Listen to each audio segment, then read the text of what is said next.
Alors bien, écoutez, ben, bienvenue encore une fois. Je vais, me présenter et puis présenter un petit peu l'équipe, Pavillon Bleu. Je laisserai la parole ensuite au CRTL qui présentera son équipe et puis, qui fera une petite introduction. Avant de commencer tout cela, juste quelques petites consignes, pendant le déroulé de ce Non, webinaire. le Je haut-parleur, on voit pas. vous informe Désactiver le qu'il est haut-parleur. enregistré, donc qui sera mis à disposition ensuite, par le CRTL, donc pour tous ceux qui voudront le revisionner ou ceux d'entre vous, en tout cas de ceux qui n'ont pas pu assister à ce webinaire et qui pourront le voir dans sa totalité ou l'écouter dans sa totalité. Donc en effet, je vous invite à couper vos micros Ça, c'est le moi. temps de cette présentation. Aujourd'hui, pour l'équipe Pavillon Bleu, donc je me présente, Ghislain Fenouil, responsable du programme depuis un mois.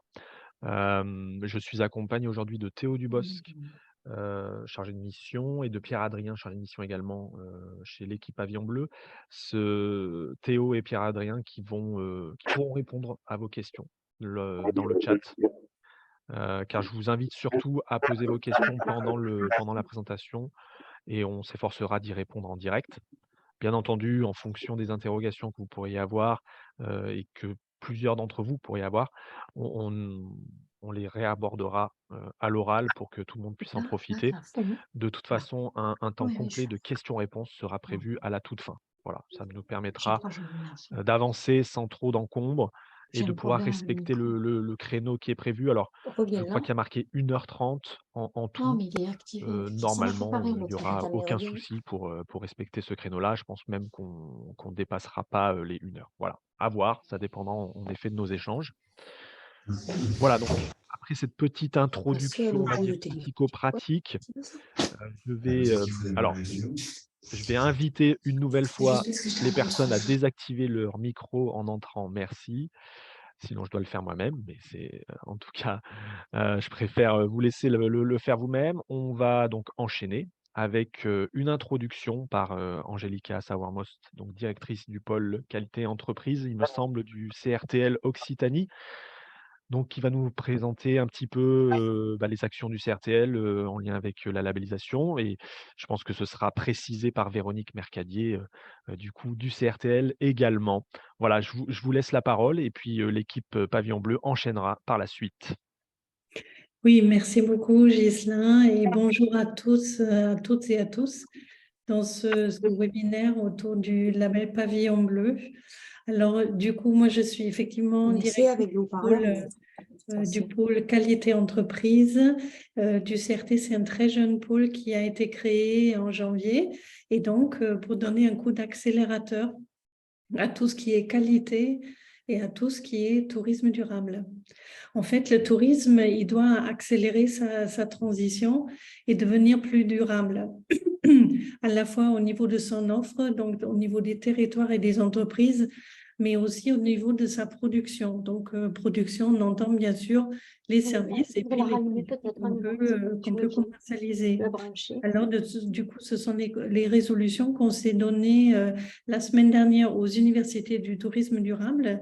Pour moi, ces résolutions, ils appellent action. Ils appellent aussi à structuration. Et en fait, les labels, ils nous permettent justement de ne pas faire n'importe quoi.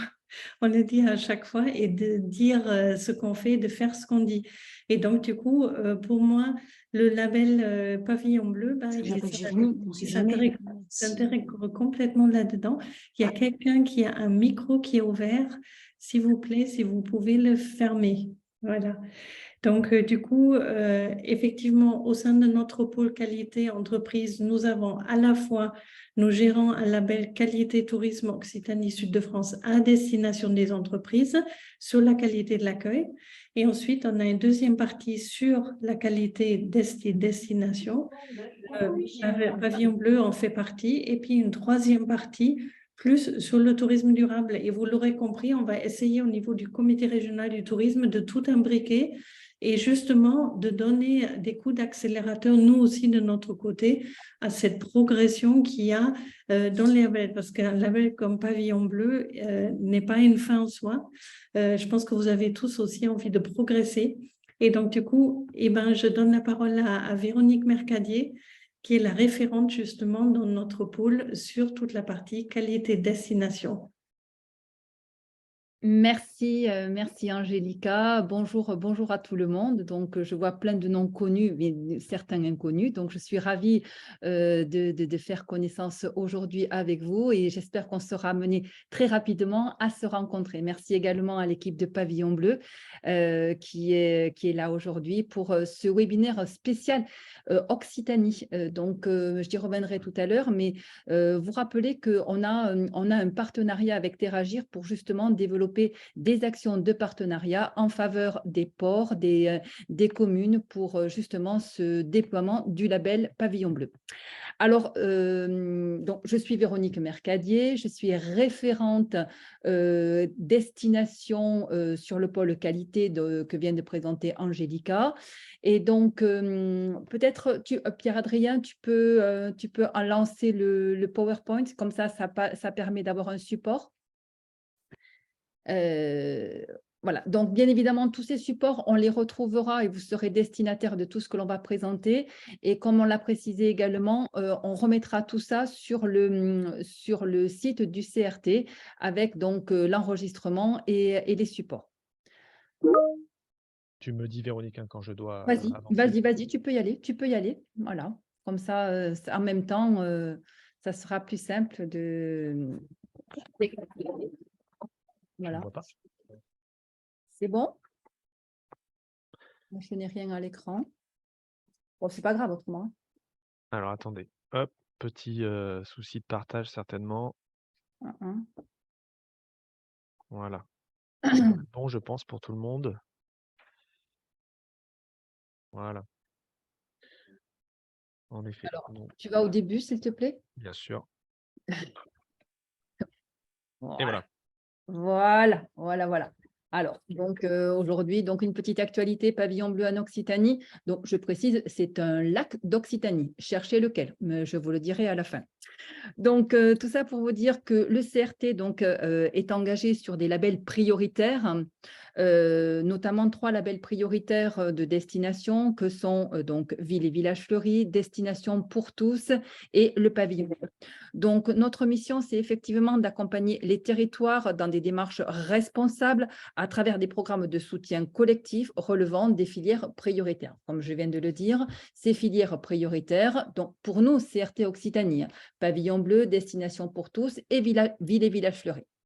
Donc, le label Ville et Villages Fleuris, vous le connaissez, c'est à peu près donc 220 communes labellisées en Occitanie. Quelque chose qui est très important pour nous parce que, comme l'a précisé tout à l'heure Angélica, on va essayer de croiser tout cela, croiser tous ces labels et faire en sorte qu'on sorte le meilleur et la meilleure valeur ajoutée pour tous ces labels. Le deuxième, c'est la marque Destination pour tous. Et le troisième prioritaire, c'est le label Pavillon Bleu. Et je vous rappelle, mais on le dira tout au long de la réunion, nous sommes la première région en France avec 110 plages et 22 ports pour le dernier palmarès.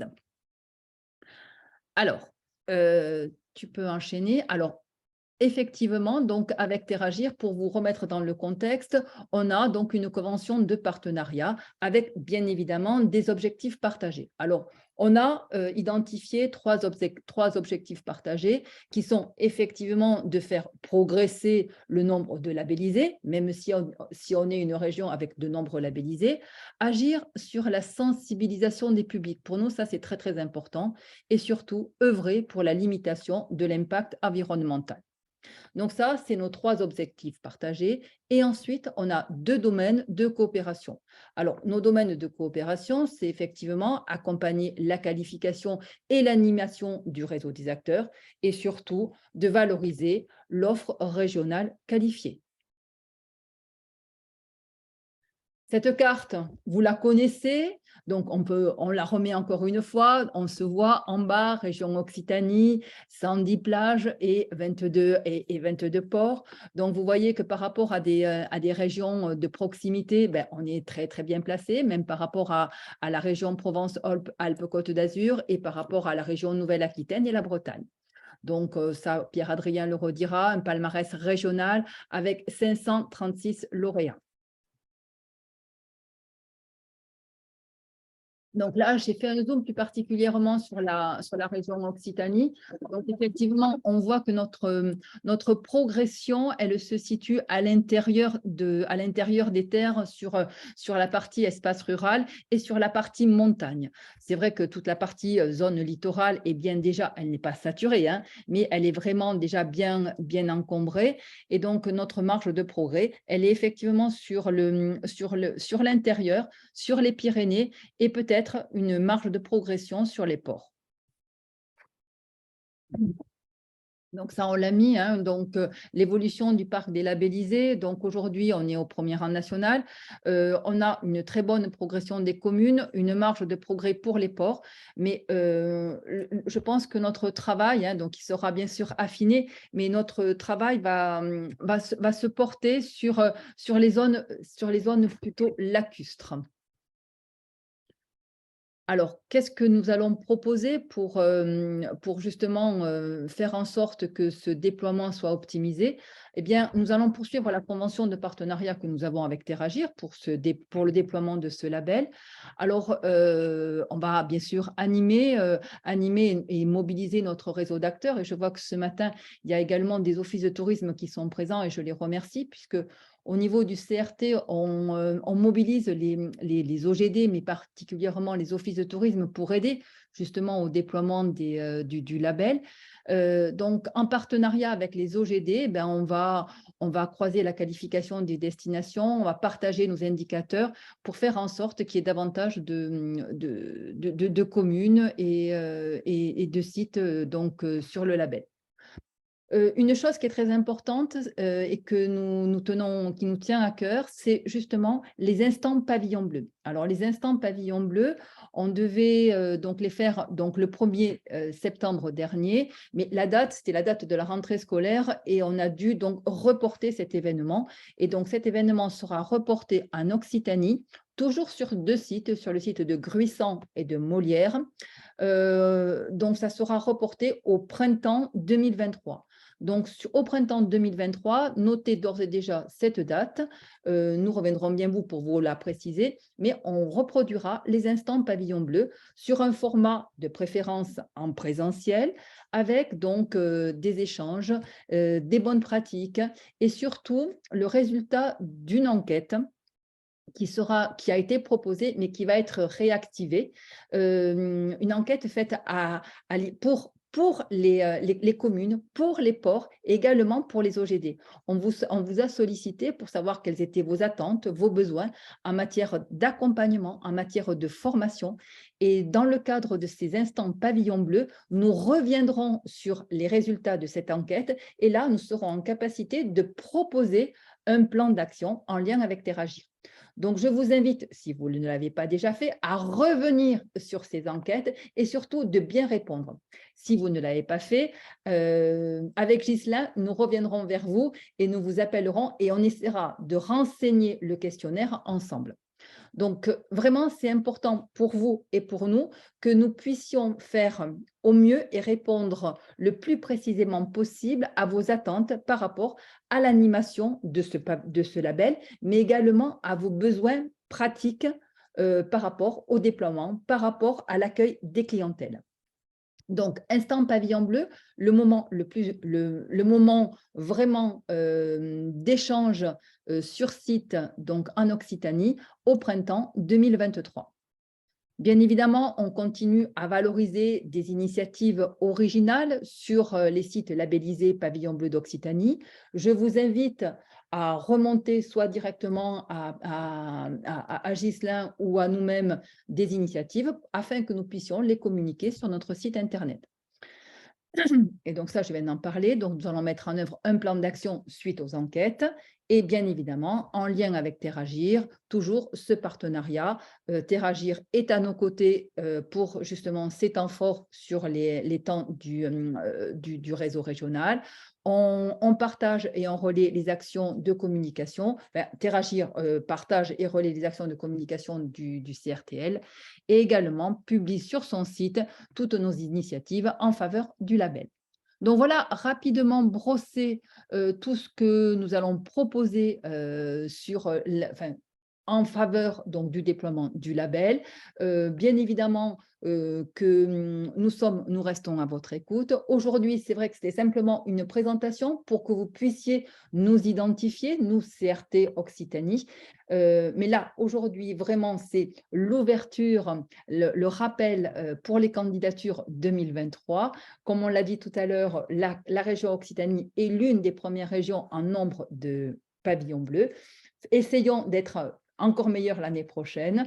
On compte sur vous. C'est important, ce partenariat commune, OGD, vraiment ce travail en transversalité et on est bien évidemment à votre disposition. Merci de votre attention. Ghislain, je te laisse la main. Merci Véronique, merci Angélica pour cette présentation complète. En effet, il était prévu dans les webinaires généraux qu'on a pu faire à l'ensemble des communes de France un bilan de pavillon bleu, en tout cas sur le territoire. Bon, là, évidemment, le bilan a été fait pour nous, donc merci. Je n'aurais pas besoin de faire cette partie-là. Je vais pouvoir tout de suite enchaîner avec la deuxième partie, enfin, en tout cas, qui complète notre retour sur 2022 et qui concerne plutôt des bonnes pratiques qui ont été réalisées cette année. Alors, pas que cette année, mais je pense qu'il était important de revenir aussi sur certaines actions, ou du moins très ponctuelles, mais qui, d'années précédentes, mais qui quand même aujourd'hui sont assez intéressantes et qui montrent aussi certaines, enfin, qui illustrent certaines de nos recommandations actuelles. Donc, on va pouvoir commencer là-dessus. Juste un petit, puisqu'on est 25 participants et donc, ça peut se réaliser sans problème. Est-ce que ceux d'entre vous qui sont, finalement, nouveaux lauréats, enfin en tout cas aujourd'hui qui, découvrent le label, est-ce que vous pourriez lever la main? Alors pas à l'écran, hein, j'entends, mais, lever la main via Zoom. Je ne sais pas si vous savez, comment faire, mais en tout cas voilà, c'est simplement pour avoir une visibilité sur aujourd'hui qui est nouveau, qui ne l'est pas, pour savoir comment adapter aussi le discours par rapport à certains critères. Alors, un nouveau, Monsieur Montor, merci. Très bien. Bah, écoutez, bienvenue. On va en tout cas, voilà, vous allez découvrir un petit peu, le label dans sa largeur, enfin, en tout cas dans ses grandes caractéristiques. On va revenir notamment, alors après les bonnes pratiques sur certaines questions, récurrentes qui nous sont posées, pardon. Ce seront aussi des questions assez techniques, hein, sur, comment candidater, donc ce sera certainement très utile pour vous et puis à la fin, une évolution des critères. Donc, en réalité là, pour vous, ce sera une découverte, de certains critères qui ont évolué et que les anciens candidats vont pouvoir voir, hem, dans leurs différences aujourd'hui. Bien, bah, écoutez, je vais continuer du coup cette présentation, donc avec les bonnes pratiques, comme je le disais. Alors, donc, on va alors je suis désolé, alors peut-être d'ailleurs que, il y aura Banyuls, avec parmi nous. Je suis désolé, j'ai pas vu, la dernière liste des inscrits, donc il est possible heu que des représentants de la commune soient là ou du port. Donc, s'ils le souhaitent, ils pourront prendre la parole, hein, pour compléter les propos qui vont être avancés aujourd'hui. Mais en réalité, c'est simplement pour montrer, pour avancer un petit peu quelques illustrations de bonnes pratiques qui ont été faites, notamment en faveur de la biodiversité et de la gestion des déchets, notamment pour la commune sur l'idée d'une réduction, des déchets, et d'ordures ménagères de manière générale et donc des actions ont été proposées, notamment et vraiment dans une suite logique de connaître un petit peu et de faire le constat aujourd'hui des pollutions, par les déchets sur la commune et donc de traiter un petit peu l'évolution, heu, de de cette pollution-là et donc de déterminer un petit peu, et bien les niveaux de pollution, par ces déchets abandonnés, par rapport à des bases de données justement. Et en réalité, plusieurs actions préventives et curatives, ont été mises en place et reproductibles surtout, ça c'est le plus important, pour permettre finalement un suivi, constant et une collaboration avec, on va dire, plusieurs partenaires locaux, qui aujourd'hui favorisent, et bien, une sensibilisation toujours plus grande de la part, auprès du grand public et puis, un objectif. Alors, pour le coup, c'était une pratique, proposée avec un objectif de 60 de réduction. Je pense que c'est le terme, n'est peut-être pas encore, arrivé en tout cas, et l'objectif de 60 n'est pas encore atteint. mais ce sera intéressant en effet d'en avoir le retour. En tout cas, ça fait partie de ces bonnes pratiques dont on on aimerait, en tout cas, on souhaiterait recevoir derrière le feedback et puis voir un petit peu comment ça a pu évoluer parce que clairement aujourd'hui, on les considère comme des bons exemples et que demain, d'autres communes et d'autres sites pourront reproduire. Toujours sur Banyuls, sur le port cette fois, avec un réaménagement, et une rénovation, du site, qui a été, élaboré, enfin proposé, développé, qui a permis une restauration et une extension de la digue, et qui de fait, a permis aussi de profiter, de ce moment-là pour instaurer, finalement ou d'installer, enfin un musoir vertical qui a pu favoriser l'installation de biodiversité ou du moins voilà, de favoriser le développement de la biodiversité sur le site. Hem, la construction d'un îlot artificiel aussi. En tout cas, plein d'infrastructures, un réaménagement complet et global du site qui a été pensé aussi dans l'idée de favoriser, le retour de la biodiversité sur le site et ça, c'est très important. Donc, les objectifs derrière, les retombées, ça a été surtout, la préservation des herbiers, très importante sur la Méditerranée, vous le savez. Un suivi constant écologique et une sensibilisation écologique aussi, parce que ces actions-là, heu, de réaménagement, mais des actions finalement qui s'inscrivent dans le temps, je parle aussi pour, celle de Banyuls s'engage, c'est aussi un bon terreau pour la création d'activités derrière, de sensibilisation à l'environnement et vous savez que ces activités-là, sont impératives pour l'obtention du label. On va changer de coin, pas si loin. On va parler d'Argelès un petit peu. Là aussi, alors, plutôt sur, l'idée en 2022, il y a eu la réalisation d'un ABC, donc, d'un atlas de la biodiversité communale. Donc ça fait partie un petit peu de ces enfin de ce critère impératif, alors qui n'a pas besoin d'être, finalement, un ABC, en tout cas, puisque c'est quand même un outil, assez conséquent, qui se réalise en effet avec des partenaires locaux. Mais l'idée d'un inventaire finalement qui favorise la connaissance du milieu et la connaissance de la biodiversité sur le site est très importante pour le label Pavillon Bleu. Ce qui favorise derrière, encore une fois, une suite logique par rapport à ce genre d'action et d'initiative, puisque à partir du moment où il y a connaissance, il peut y avoir derrière diffusion et sensibilisation. Donc en réalité, aujourd'hui, le point de départ, quand on veut réaliser des actions en faveur de la biodiversité, passe souvent par d'abord un travail de connaissance et de compréhension de ce qui nous entoure. Donc là, en l'occurrence, il est question d'un atlas.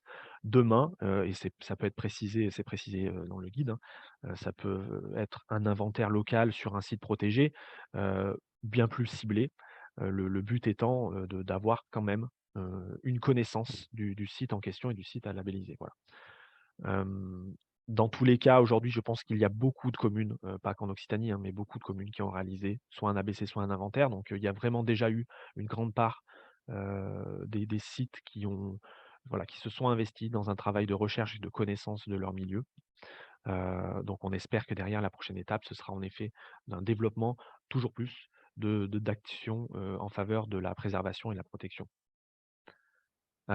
Autre petite action, je le disais aussi parce que l'idée de bonne pratique, c'est pas uniquement, de grands projets, même si là, en l'occurrence, il s'agit d'une petite action, mais avec un grand effet derrière. C'est la suppression des douches, de plage à Argelès, qui, aujourd'hui a permis, enfin, avec le retour, hein, puisque là, il s'agit plutôt d'une suppression qui date de 2019, il me semble. Heu, finalement, aujourd'hui, avec le retour et le calcul et les estimations possibles, Heu, on comprend qu'il y a d'énormes économies d'eau qui ont été réalisées, et vous le savez, encore plus aujourd'hui, ces économies sont très importantes. Donc on a des communes qui, de plus en plus, se tournent vers la suppression de leurs douches de plage, tout s purement et simplement. Ce que l'on recommande nous de notre côté en réalité, c'est qu'en effet, toujours dans cette recherche d'économie d'eau, il y ait au moins, eh bien un système de récupération des eaux, de douche, pour éviter finalement, une déperdition constante. En l'occurrence, là, en effet, on est dans une évolution, dont on est conscient que pour certains, elle prendra du temps, puisque c'est aussi parfois la suppression des douches, c'est la suppression d'un service, d'un service de qualité, mais face à la nécessité d'économie d'eau et des ressources, Je pense qu'à terme, l'idée, est de fortement recommander. En tout cas, là, en l'occurrence, on le recommande fortement, mais petit à petit, on verra sensiblement ce critère évoluer, pour, répondre aux enjeux d'actualité en matière d'économie, d'énergie et de ressources. Donc juste pour le petit chiffre, hein, vous avez peut-être vu passer d'ailleurs la newsletter qui est sortie hier, sur lequel on a abordé la suppression des douches et l'économie d'eau. Le petit chiffre d'Argelès en termes d'estimation, c'était 10 millions de litres par an économisés, après la suppression de ces douches.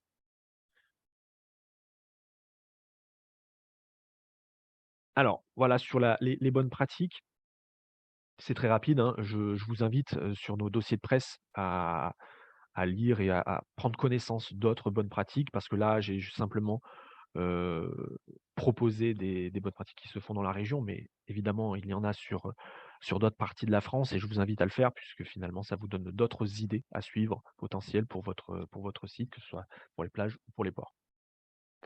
On va passer aux questions récurrentes, si vous le voulez. Donc j'espère là pouvoir répondre à beaucoup d'interrogations. Bien entendu et comme je vous le disais en début, de webinaire, vous pouvez poser vos questions via le chat, Pierre-Adrien et Théo se feront un plaisir d'y répondre et puis évidemment si, il s'agit de questions un petit peu plus délicates, on pourra les réaborder à la fin de ce webinaire. Donc là, ça va peut-être plutôt intéresser, monsieur Montor, il me semble, donc tout nouveau sur le pavillon bleu. Hem Donc je vous le rappelle, un référentiel de critères, que ce soit pour les communes ou pour les ports, sensiblement les mêmes dans leur, grande famille de critères, hein, bien entendu, que ce soit sur la gestion de l'eau, la gestion des déchets ou l'éducation à l'environnement, qui est un critère transversal très important. Et derrière la notion d'environnement général ou de gestion du site pour le port, mais qui finalement se réfère souvent à la notion d'équipement, d'accessibilité. Voilà. Donc, dans l'ensemble des critères, vous avez des critères impératifs et des critères guides. Les critères impératifs, comme son nom l'indique, devront être validés obligatoirement pour pouvoir obtenir le label. Les critères guides sont peut-être à destination de ceux qui ont envie d'aller plus loin. euh, et on les invite à aller plus loin, bien entendu, puisque parfois, vous le savez, certains critères guides deviennent impératifs au fil du temps.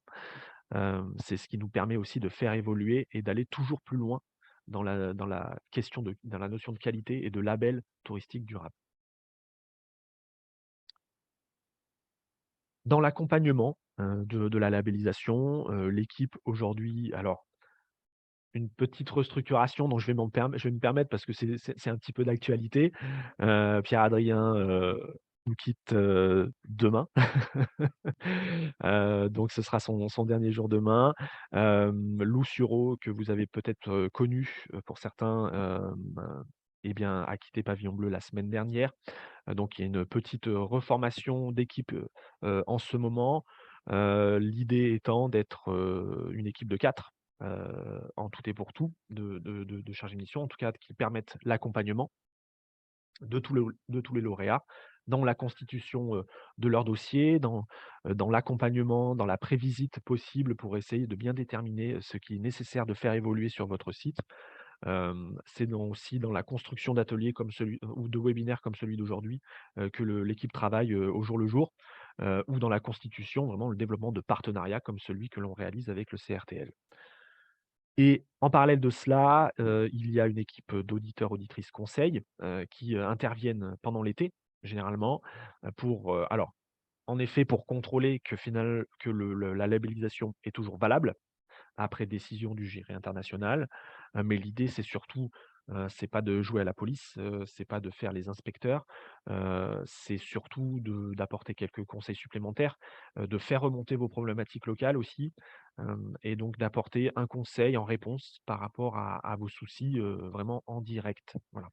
Donc, accueillez-les avec, d'un bon œil, hein. Généralement, l'idée, c'est justement dans cet échange de pouvoir, répondre à vos problèmes sans qu'il y ait cette notion de petite réprimande derrière. C'est vraiment pas l'idée. On est vraiment dans une approche d'amélioration constante avec vous et d'échange. Donc tous vos soucis derrière peuvent être, remontés pour qu'on puisse, les aborder et y répondre ensemble, les résoudre ensemble. Le calendrier du label, donc les candidatures ont débuté le 3 octobre dernier. Candidature qui se termine le 25 novembre. Bien entendu, je vous invite à ne pas attendre le dernier moment pour remplir. Alors je sais que pour certaines pièces, c'est parfois compliqué de les avoir, tout de suite. Donc ça, on l'entend complètement, c'est pas un problème. Pour certaines pièces d'ailleurs, on peut bien sûr nous les fournir après la clôture. C'est tant que c'est fourni avant le jury national, donc vous voyez le calendrier. Voilà, on peut tout à fait s'arranger là-dessus, c'est pas un problème. Si je vous demande d'anticiper aussi, c'est parce que, il y a eu donc une évolution des critères aujourd'hui qui est assez conséquente, on y reviendra à la fin. Et donc qui dit évolution des critères, dit évolution du questionnaire qui est à remplir en ligne. Et donc pour, bon nombre, vous allez vous retrouver avec, des questions rouges, qui veut dire en gros que vous n'y avez pas répondu. C'est normal, c'est simplement qu'il y a eu on va dire, un chamboulement un peu plus conséquent cette année. Donc c'est pour ça que je vous invite au moins à anticiper pour essayer d'évaluer, la charge de travail ou le temps supplémentaire que ça va vous, demander pour compléter. Ensuite, évidemment, donc sur l'étude des dossiers, hein, je j'y reviens pas, c'est tout le long, de la candidature et bien après jusqu'à l'arrivée du jury national. Je le précise pour Monsieur Montor et puis je le reprécise pour tous les autres candidats. Ce n'est pas l'équipe Pavillon Bleu qui, prend une décision, sur la labellisation, hein. On ne fait que vous accompagner dans la constitution de vos dossiers et ça nous permet d'émettre un rapport complet, sur la totalité des dossiers. Vous l'avez peut-être vu dans les statistiques présentées en introduction par Véronique, 419 plages, hem, 117, 117 ports, il me semble. Cela fait en gros 300 dossiers à traiter. Heu, donc un travail déjà conséquent pour l'équipe, et un rapport global transmis au jury national. Jury national, hein, qui est composé alors de différents membres, que ce soit, les ministères de la transition écologique notamment, VNF, la LPO, l'OFB également. Voilà, d'autres acteurs, en fait, tous experts, sur les secteurs qui concernent les grandes familles de critères sur lesquels on veut travailler avec vous, et qui émettent, eux, un avis. Jury national qui émet un avis, et qui est transmis au jury international. Donc en réalité, dans la décision, c'est le jury international qui la prend. Jury international qui est composé un petit peu des mêmes acteurs, mais à une échelle internationale, hein, voilà, vous en doutez. Et qui lui donc, rend sa décision finale et c'est à partir de cette décision finale que l'on peut annoncer le palmarès. Donc le palmarès qui intervient généralement dans le courant du mois de mai et je dirais même la deuxième quinzaine. Voilà. Donc ça veut dire qu'en gros, c'est à partir de la toute fin mai, voire début juin, que vous pouvez communiquer sur votre, labellisation. Et enfin, comme je disais, les audits conseils interviennent dans le courant de l'été. Voilà, donc là-dessus aussi, programme très chargé, hein, puisque ça fait fait à tout autant de sites que de dossiers à traiter et à les, visiter. Donc c'est pour ça que le programme peut être parfois un petit peu délicat et le calendrier très chargé pour les auditeurs et auditrices aussi. Et donc en transversalité de tout cela, un accompagnement par l'équipe Pavillon Bleu à quelques moments que ce soit. Heu, voilà. Que ce soit d'ailleurs pour, des problématiques à soulever ou, justement, hein, nous informer de bonnes pratiques ou des retours à nous proposer sur, justement d'anciennes activités ou d'anciennes actions qui ont été entreprises et qui portent leurs fruits. Concrètement, aujourd'hui, ce genre d'information est très utile parce que ça nous permet justement d'évaluer la portée, l'intérêt, la cohérence d'une action qui a été menée et qu'on puisse transmettre cette information, si vous le souhaitez bien entendu, à d'autres lauréats, à d'autres candidats qui aimeraient suivre le bon exemple également. D'ailleurs, j'en profite pour parler, puisqu'on parle de bonnes pratiques et bons exemples, hein, que pendant aussi ce travail de candidature, il y a un prix spécial, en faveur de la biodiversité qui s'appelle le prix Thomas Joly, et qui, là, sur la base du volontariat, bien entendu, propose à certains sites, qui le souhaitent, et bien, nous proposer, une bonne action, une bonne pratique, qu'ils, souhaiteraient, bah, soumettre à candidature pour ce prix. Voilà, qui permet une visibilité supplémentaire, un détail supplémentaire, en fait, dans la présentation, qui est proposée, au jury.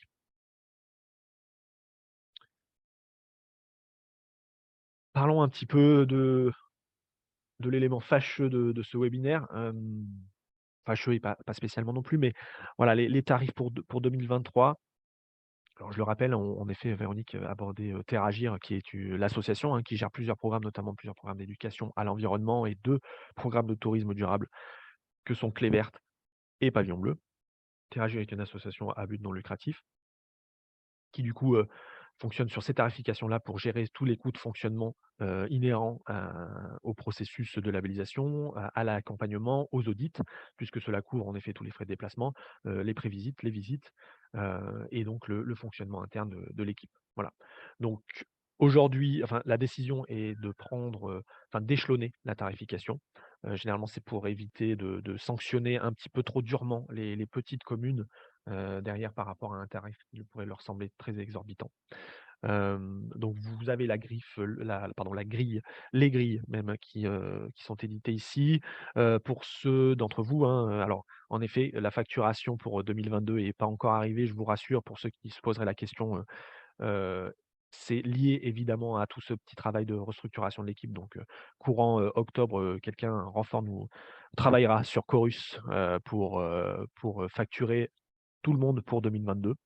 Et donc ça permet de faire le lien, mais en réalité, en effet, vous verrez qu'il y a une petite augmentation par rapport à 2022, mais c'est lié en effet aux coûts, globaux, et à l'inflation, qui se répercute, sur tous nos coûts de fonctionnement et notamment de déplacement.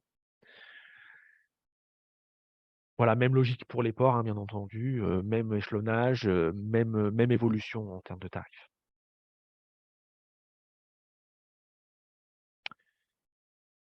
J'y reviens pas spécialement, mais en tout cas, alors pour monsieur Montor peut-être, en tout cas sur le processus de labellisation, l'idée est d'abord de s'inscrire sur l'espace pro de Pavillon Bleu. Donc vous allez sur le site grand public et vous avez un onglet pour, accéder à l'espace pro et c'est à partir de ce moment-là que vous pourrez vous inscrire, en intégrant toutes les informations nécessaires pour la facturation, la communication auprès des référents.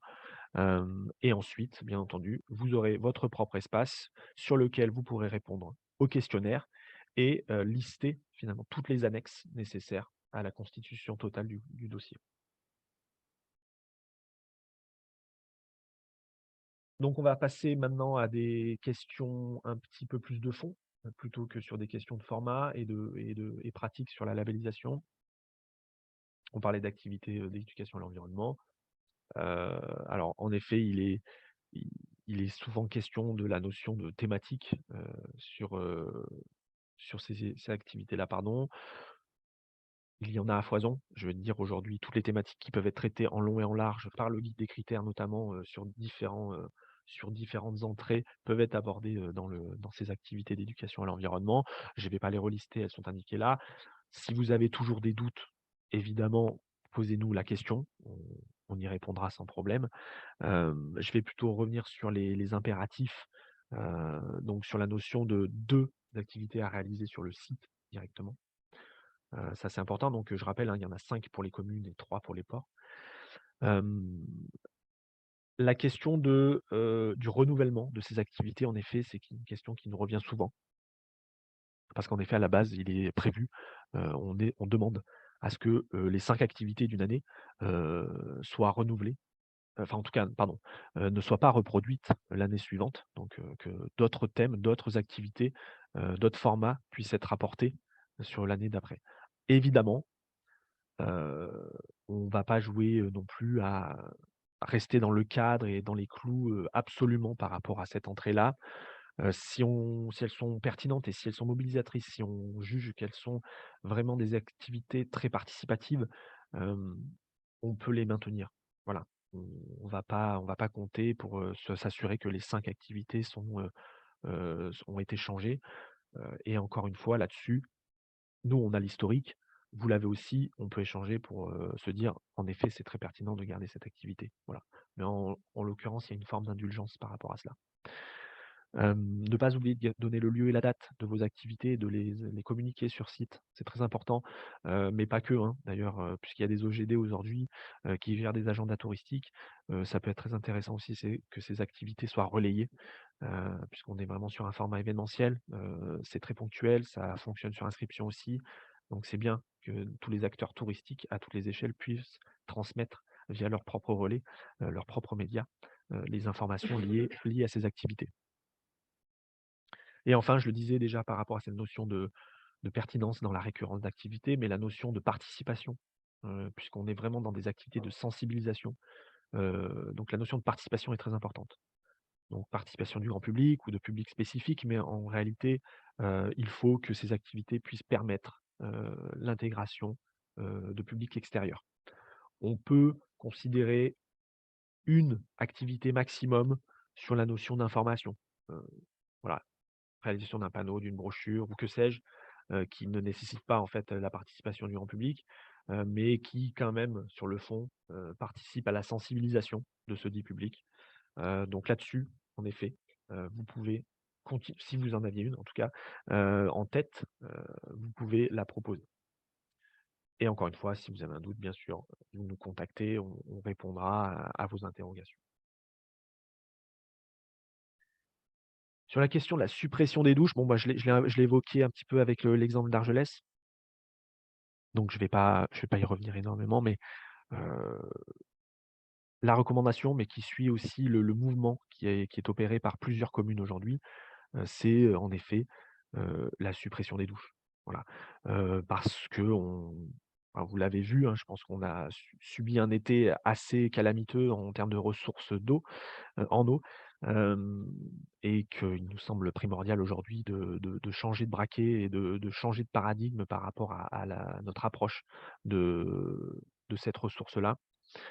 Bien sûr, si suppression n'est pas possible, alors après il y a ceux qui remplacent ça par des rince-pieds, voilà, qui permet quand même déjà une forte limitation de cette ressource et puis, pour ceux qui, voilà, pour X raisons, considèrent que la présence des douches reste, quelque chose, qui ne peut pas être remis en question, en tout cas pour l'instant, il est préférable en tout cas de commencer à réfléchir à un raccordement, pour ceux en tout cas dont les douches, seraient vraiment posées, sur la plage, hein.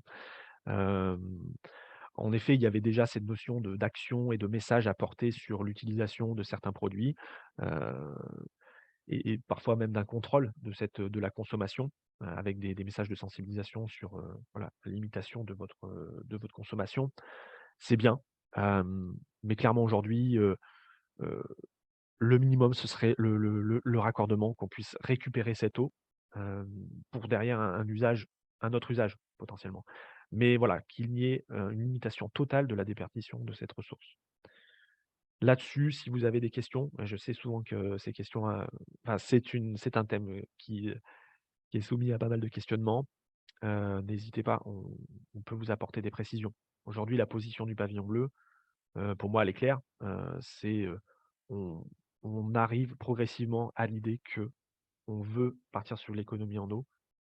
Donc qui dit économie en eau dit clairement aujourd'hui limitation de la consommation, liée notamment à ce genre d'équipement-là. Pour le nettoyage manuel des plages, est-ce qu'il est, obligatoire? Alors, il n'est pas, totalement obligatoire, on va dire que le nettoyage mécanique est encore, toléré, mais, l'idée c'est par l'entrée de la préservation de la laisse de mer notamment, et de se dire qu'aujourd'hui c'est un écosystème. La laisse de mer est un écosystème, qui favorise aussi d'une certaine façon la biodiversité sur votre site.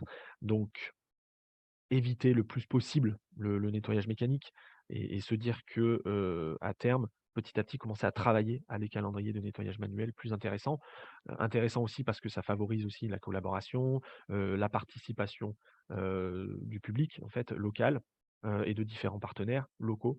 Donc ça peut être très intéressant de le prendre en considération. Dans tous les cas, heu, si vous êtes encore sur un nettoyage mixte, des consignes, voilà, on vous proposera et notamment sur cette slide-là, quelques consignes, potentielles pour vraiment limiter au maximum votre usage du nettoyage mécanique. Alors, que doit-on faire en cas de pollution exceptionnelle sur le site? Alors là, ça vaut un petit peu, tant pour les communes que pour les ports. Je vais pas essayer de redire de manière différente ce qui est indiqué, clairement sur la slide, hein, par rapport à cela, que ce soit pour tout type de pollution, hein, plage ou port, par rapport à des rejets, quels qu'ils soient. Heu, la marche à suivre est la suivante, hein, donc c'est abaisser temporairement le pavillon bleu, des fermetures de la baignade, en informer notre équipe également bien entendu et les usagers. Il faudra donc préciser un petit peu pourquoi et les actions qui vont être mises en place Et une fois l'identification de la source faite, il faudra nous informer et puis s'assurer d'un suivi pour prendre décision sur finalement relever le pavillon ou non. Pour les ports de plaisance, sur la question de possibles extensions et de possibles travaux, pour que le pavillon bleu reste, on va dire, dans les airs, il faut que les infrastructures restent accessibles aux plaisanciers.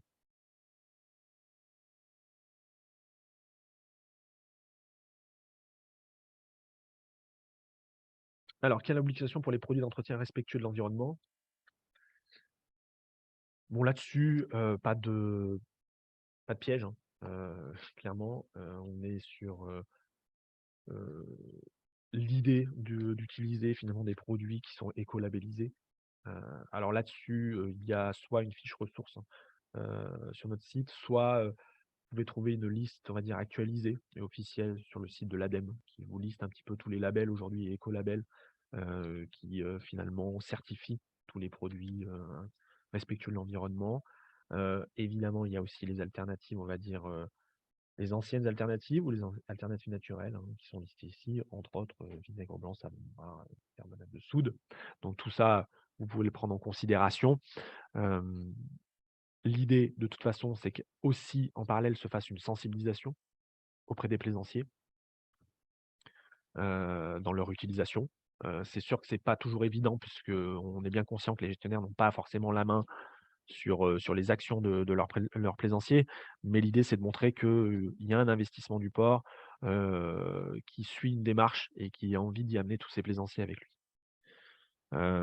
Sensibilisation aussi qui va, tant dans l'utilisation de produits écolobilisés que dans la non-utilisation de certains produits, et qui constituent de mauvaises pratiques, et notamment sur l'utilisation de la javel.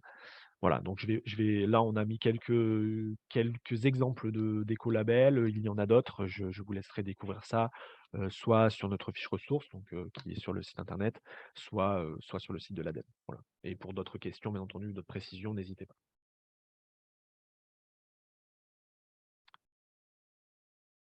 Alors, on est entré un petit peu dans les questions port, hein, vous l'aurez remarqué.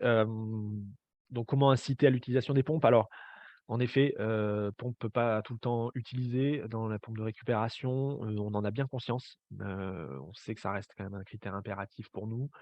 Hem, c'est Ça permet quand même une réduction des pollutions de l'eau, vous vous en doutez.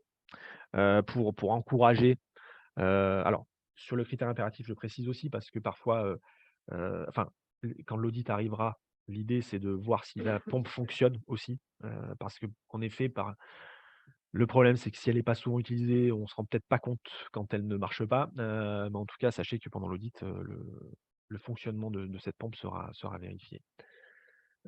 Donc pour l'encourager, enfin, comment dire? Pour l'incitation à l'utilisation, hem, plusieurs choses possibles. Clairement là, on n'est pas non plus, très, très, très précis. Ça peut passer par de la communication, ça peut passer par des ateliers ça peut passer par, l'installation d'une pompe mobile, hein, comme au Cap d'Agde d'ailleurs. Ça peut passer aussi par, l'idée d'un service gratuit par rapport à ça ou peut-être une approche, différentes sur la tarification.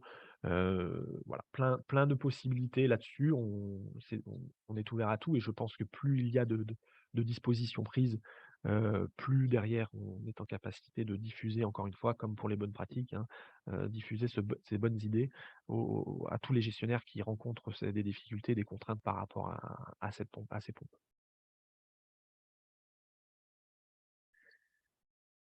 On va passer aux critères 2023. Alors, on va pas refaire, l'étalage de tous les critères, hein. C'est pas le but, sinon on y serait encore en fin de journée. L'idée, c'est simplement de revoir avec vous quelques critères qui ont évolué cette année, hem, notamment sur des critères d'eau, puisque un travail avait été entrepris par Pierre-Adrien et par Lou, autour d'un groupe de travail, qui a rassemblé plusieurs experts en fait sur le secteur, hein, que ce soit, ARS, le ministère ou également, des syndicats aussi de gestion d'eau, des associations qui, ont apporté leur point de vue dans le base sur la base d'entretiens sur les critères actuels et comment peut-être les faire évoluer en fonction des législations qui arrivent, qui évoluent et en fonction des enjeux d'actualité liés à la ressource en eau. Voilà, donc ces évolutions, dont on va aborder quelques éléments aujourd'hui, mais dont vous verrez le détail dans les guides, ne sortent pas du chapeau. Voilà, et c'est pour dire ça aussi. Ça a été, clairement travaillé en amont, avec ceux qui connaissent leur sujet. Donc sur, la question des profils de médiade, petite évolution, mais pas énorme non plus puisque de toute façon pour un grand nombre, les profils étaient déjà bien actualisés, bien complets. Mais l'intérêt c'est qu'on puisse transmettre derrière, une on va dire l'exhaustivité sur les actions à mener, en cas de pollution. Donc, bien identifier toutes les sources de pollution et derrière toutes les actions à mener, enfin qui seraient menées si demain une pollution devait arriver. Donc on est clairement sur un profil de médiade qui est aussi dans une approche, gestion de risque. Voilà. Je pense que pour un bon nombre, c'est déjà le cas, en tout cas moi, qui ai commencé à découvrir ce qu'était un profil de médiade, hein. Je suis pas non plus, je suis plutôt du tourisme moi, mais, hem, j'avais vu que, tous les profils de médiade que j'avais pu, découvrir étaient quand même déjà largement complets. Voilà. Si vous avez un doute, bien entendu, n'hésitez pas, il y a des modèles qui existent, sur les profils de médiade. Petite erreur sur le diapo puisque je parle de profil de médiade et après en sous-ensemble, j'ai la conformité de la station d'épuration, hein, qui devrait bien ressortir parce qu'en réalité, c'est un autre critère, conformité de la STEP. Donc là, la petite nouveauté, c'est que maintenant, sera vérifiée la conformité au niveau local. Donc, avant, c'était, que national, enfin européen national, et maintenant s'agira de vérifier la conformité au niveau local.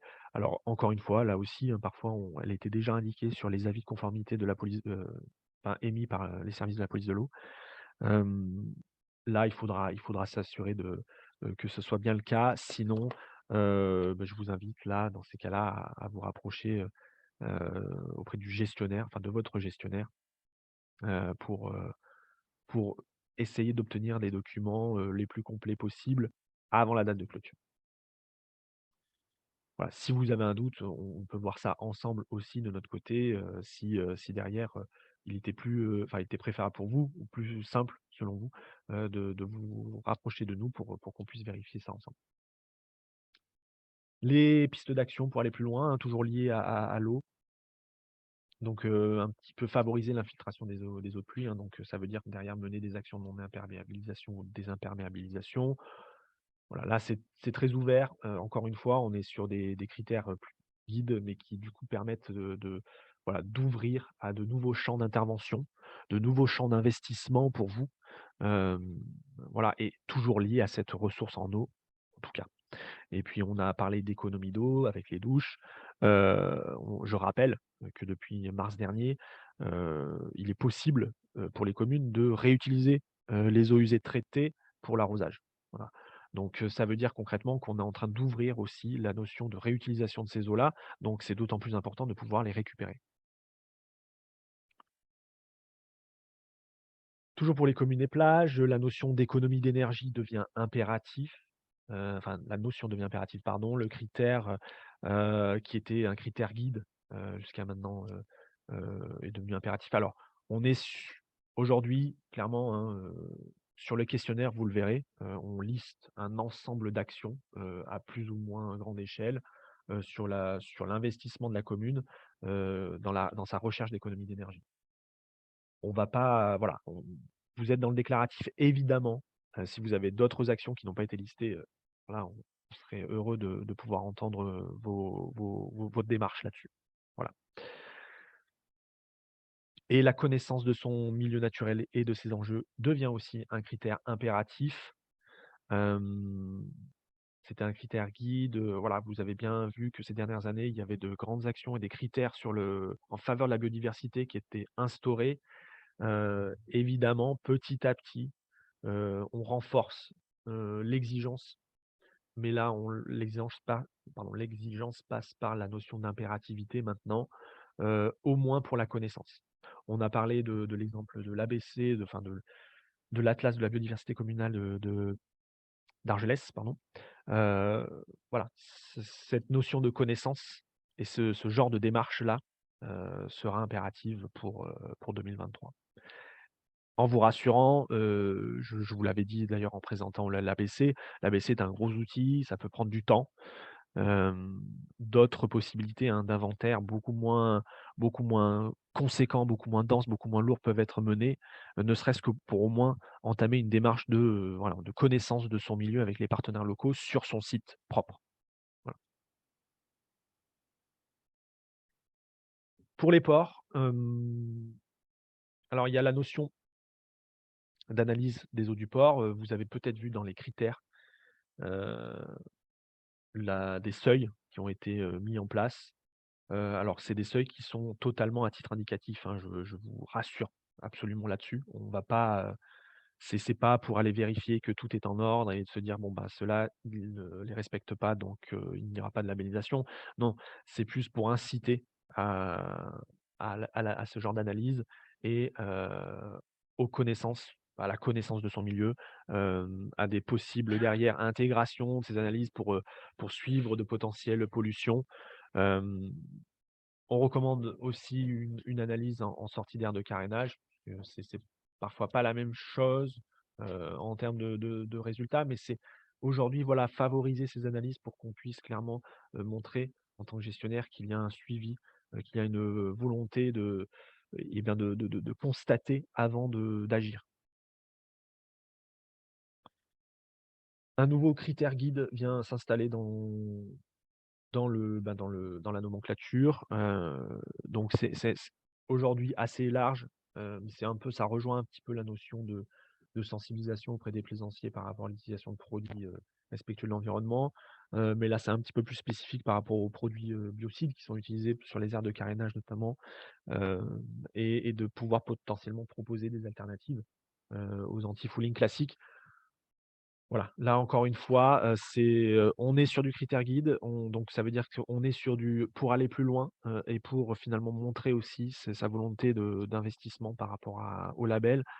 Hem, Ça permet aussi de potentiellement, de faire un travail pour, emmener avec soi les plaisanciers qui sont peut-être, désireux en effet de trouver des solutions alternatives. Une activité d'éducation autour de la biodiversité qui devient impérative. Donc, les ports ont 3 activités d'éducation à l'environnement à mener au cours d'une saison. Hem, a été instaurée la notion de thématique sur la biodiversité impérative. Voilà.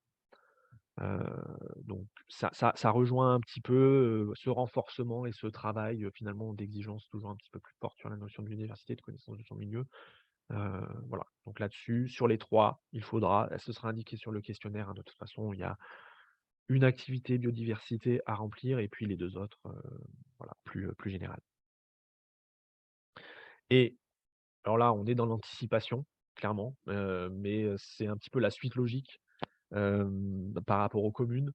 Heu, la connaissance de la biodiversité, donc avec une notion de connaissance de son milieu et de son site par rapport aux enjeux, de biodive. Heu, Cette connaissance deviendra impérative en 2024. Voilà. On anticipe un peu, mais je pense que c'est mieux que rien. Voilà un petit peu sur ces évolutions des critères ports.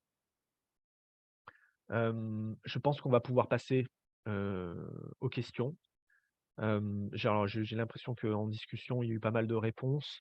Ce que je vous propose, c'est d'abord, de chacun lever la main peut-être, si vous avez des interrogations, on se fera un plaisir d'y répondre. Peut-être qu'il s'agira aussi de revenir sur certaines interrogations en direct, qui ont été posées dans le chat pour que tout le monde puisse en profiter en termes de réponses ou, apporter des précisions si nécessaire. Voilà. Je vous laisse prendre la parole, chacun, voilà, s'il le souhaite, lève la main et puis on lui cédera le micro.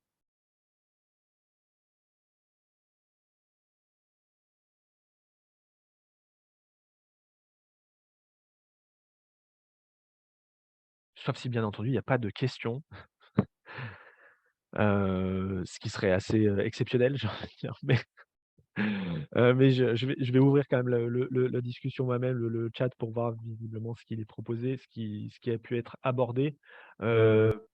Pierre-Adrien Bah, si tu veux, ouais, ouais, vas-y, je sais pas si vous m'entendez bien.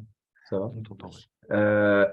Je peux juste répondre, enfin, je viens de répondre par écrit pour la question sur les activités d'éducation à l'environnement, mais je pense à l'oral, ça peut être plus précis. Donc, il y avait Laure Lozano qui nous demandait si une action de réduction de l'éclairage public, ça pouvait être une activité d'éducation à l'environnement. Et du coup, ce que je répondais, c'est que réduire l'éclairage public, c'est vraiment une action de transition écologique, qui d'ailleurs est bénéfique pour la biodiversité, les trams morts, etc. Cependant, pour que ça devienne une activité d'éducation à l'environnement, il faut mobiliser des touristes ou des habitants ou des scolaires lors d'un temps donné qui serait un temps participatif, par exemple un atelier sur la biodiversité nocturne et le fait qu'en réduisant l'éclairage public, bah, il y a telle chauve-souris qui est revenue, etc. Voilà, une activité d'éducation à l'environnement, c'est vraiment un temps donné, un temps d'échange, un temps participatif. Et par contre, du coup, réduire l'éclairage public, ça rentre dans l'économie d'énergie, voire une action en faveur de la biodiversité. Et si vous avez des questions à ce sujet, c'est une question qu'on a souvent. Je doute que vous sensibilisiez le public à une action de réduction de l'éclairage public. Pour le public, c'est avant tout une fin de sécurité dans les rues. Alors, très bon sujet. Donc, la réduction de l'éclairage public, hein, c'est quand même une mesure qui est prise sur un certain nombre de communes désormais. Il y a des solutions comme les détecteurs de présence qui permettent donc de réduire l'éclairage public quand il n'y a personne dans les rues, notamment. C'est un impact quand même conséquent. Et il y a aussi moyen de réduire l'éclairage public, non pas d'éteindre tous les lampadaires, mais par exemple de diviser par deux le nombre de lampadaires, de mettre des LED. Voilà. Aujourd'hui, il y a plein de solutions pour réduire l'éclairage public et tout en préservant la sécurité, effectivement, dans les rues. Et justement, c'est pour ça qu'il faut sensibiliser d'ailleurs le public à l'importance de réduire l'éclairage public pour qu'il se réapproprie le sujet.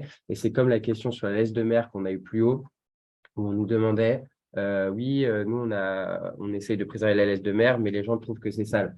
Donc ça, c'est une question de réappropriation et de réacculturation au fait que la laisse de mer, c'est pas sale, c'est important pour préserver l'érosion de vos plages, pour préserver la biodiversité et que on peut tout à fait vivre avec de la laisse de mer ou des banquettes de Posidonie que vous avez aussi en Méditerranée. Et les gens s'y habituent et s'y accommodent tout à fait de nos jours.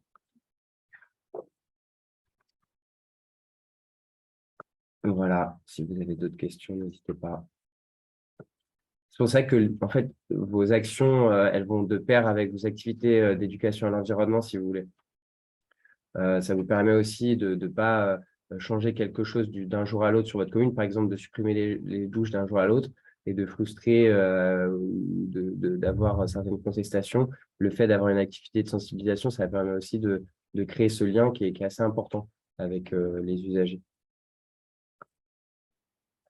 Alors, très bonne question aussi sur les analyses d'eau dans les ports de plaisance. Donc, pour le port de Castelnaudary sur le canal du Midi, les analyses d'eau montrent une pollution, mais nous ne sommes pas responsables de cette pollution. Que faire? Cela nous pénalise. Alors, du coup, les analyses d'eau, elles n'ont pas du tout pour objectif de vous pénaliser. On les rend obligatoires. C'est plutôt une opportunité pour vous qu'une menace.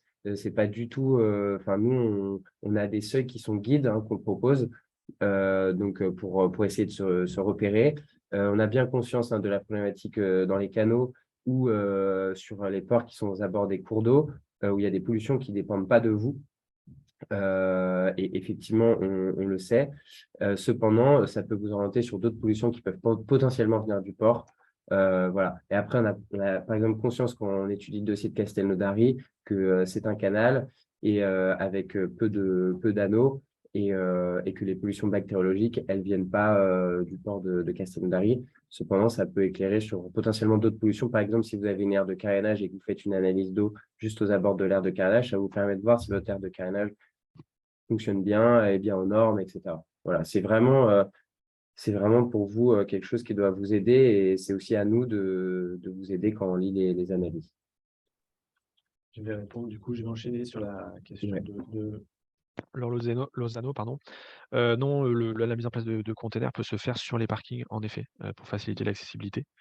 Donc là-dessus, il n'y a pas d'obligation sur la présence de containers sur les plages. Voilà, clairement, et d'ailleurs, on peut même se dire qu'on favorise même, la mise en place de poubelles à l'entrée des plages, enfin, en tout cas dans des points d'accessibilité, mais pas sur la plage, vraiment. Donc là-dessus, vous êtes, tout à fait dans les clous.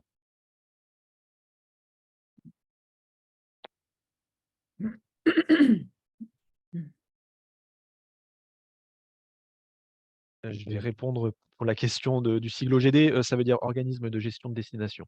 Donc en gros, office de tourisme, comités départementaux du tourisme et comités régionaux du tourisme. Et du coup, pour la question de Séverine Dupas, du port de Palavas-les-Flots, concernant la connaissance de la biodiversité pour les ports, c'est utile de connaître l'activité sur le domaine portuaire seulement. Donc, sur la biodiversité, vous pouvez effectivement réaliser un inventaire sur le port en tant que tel. Après, si vous souhaitez, en partenariat avec une association, faire un inventaire aux abords du port, à l'entrée du port, par exemple, si vous avez un herbier de Posidonie sur lequel il y a beaucoup de mouillage, etc., on peut aussi se dire que ça peut entrer en compte si c'est aux abords du port. Mm. Ça vous permet aussi en fait de faire des activités de sensibilisation autour après, donc ça peut être intéressant.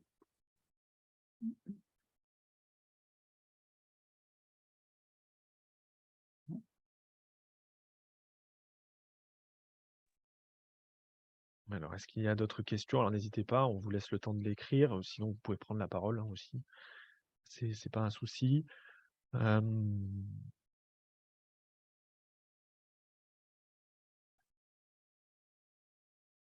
Oui, alors on pourra transmettre, le PowerPoint, enfin je pense que je transmettrai le PowerPoint à Véronique, hein, de toute Tout à façon, fait. qui, ensuite, pourra faire le relais, sur la Voilà, présentation et sur l'enregistrement, puisque c'est tout à enregistré, fait.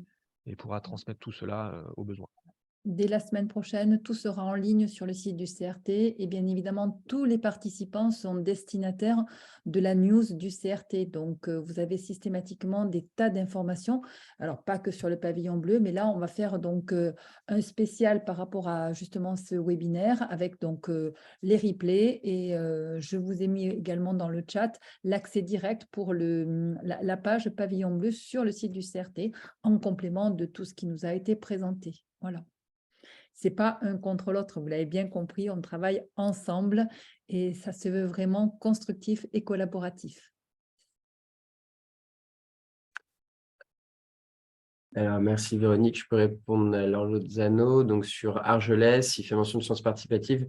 Du coup, dans le cadre de leur atlas de la biodiversité communale, ils ont mis en place des sciences participatives. Donc, l'objectif, c'est de faire des inventaires de biodiversité, mais que ce soit le grand public, en fait, qui les réalise. Donc, par exemple, soit lors d'une journée ou soit via une application pendant plusieurs mois. Ça va être les citoyens qui vont référencer en fait un certain nombre d'espèces. Par exemple, s'ils observent une salamandre dans leur rue la nuit, et ils vont prendre une photo et écrire où est-ce ils l'ont aperçu. Et ça permet en fait d'une part de faire participer le public et d'autre part en fait de mieux connaître la biodiversité.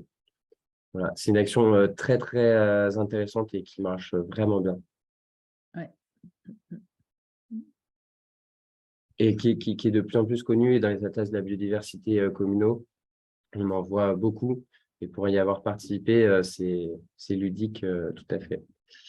Donc, nous recommandons.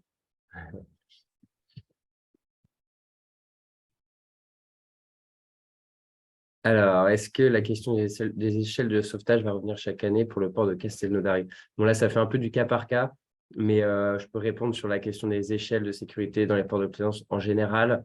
Donc, le pavillon bleu, dans ses critères, demande d'avoir des échelles de sécurité dans les ports de plaisance.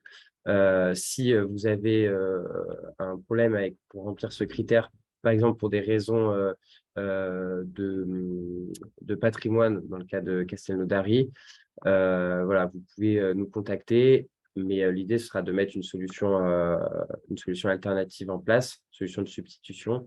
Et dans le cas de Castelnaudary, on avait trouvé donc la solution de mettre à disposition les échelles des plaisanciers avec tout un dispositif. J'ai perdu mes écouteurs. Avec tout un dispositif, tu m'entends? Ouais, ouais. Avec tout un dispositif qui avait fait l'objet d'une demande de dérogation auprès du jury, voilà, qui a été acceptée. Mais c'est un petit peu du cas par cas, donc voilà.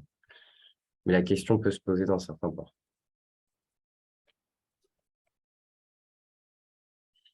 L'éducation à la biodiversité est difficile avec un public de plaisanciers qui sont de passage et qui restent une nuit. Alors, du coup, effectivement, l'éducation à la biodiversité, donc vous pouvez aussi la faire, par exemple, en travaillant avec des scolaires, hein. Vous pouvez aussi mobiliser des personnes locales ou des plaisanciers qui sont là de manière permanente. Donc voilà, à voir aussi en fonction des différents ports. Effectivement, c'est pas toujours évident de mobiliser le plaisancier qui reste une nuitée.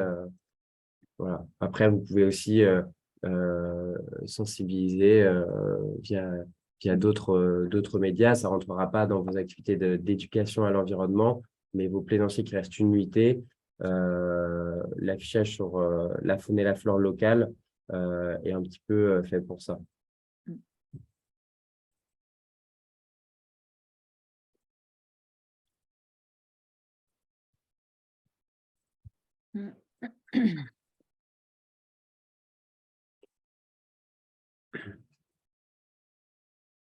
Alors, s'il n'y a pas d'autres questions, on va peut-être pouvoir clôturer ce webinaire. Je vais tout d'abord vous remercier au nom de l'équipe d'avoir participé aujourd'hui.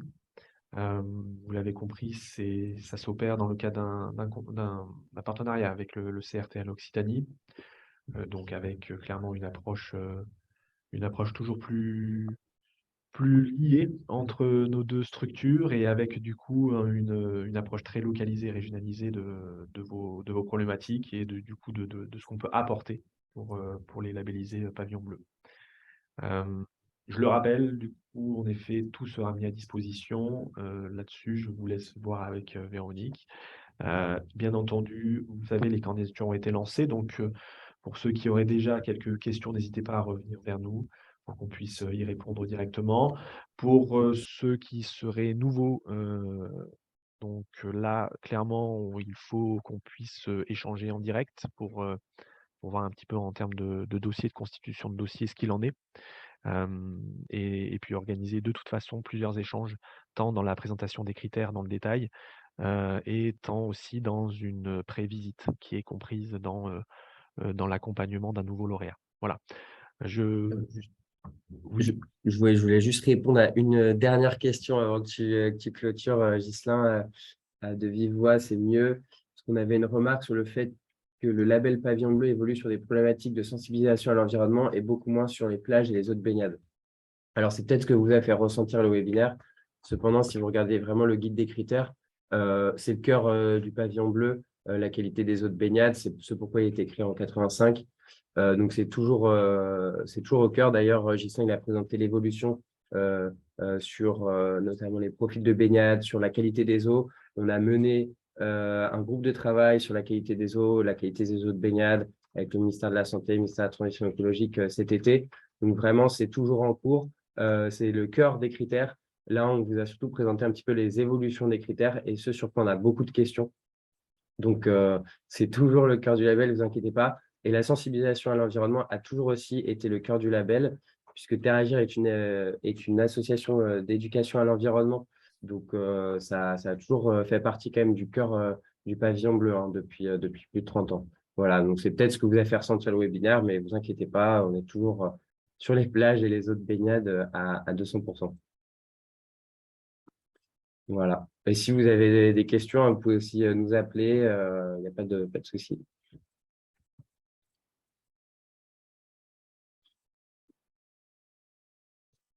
Merci à vous. Écoutez, cette fois, je clôture définitivement en vous souhaitant une très bonne journée. Merci à Véronique, merci à Angélica de votre participation et puis de ces échanges.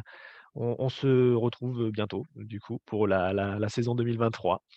Une très bonne journée à vous et une très bonne Merci semaine. beaucoup. À bientôt à Au tous. revoir, merci À beaucoup. Au bientôt. revoir.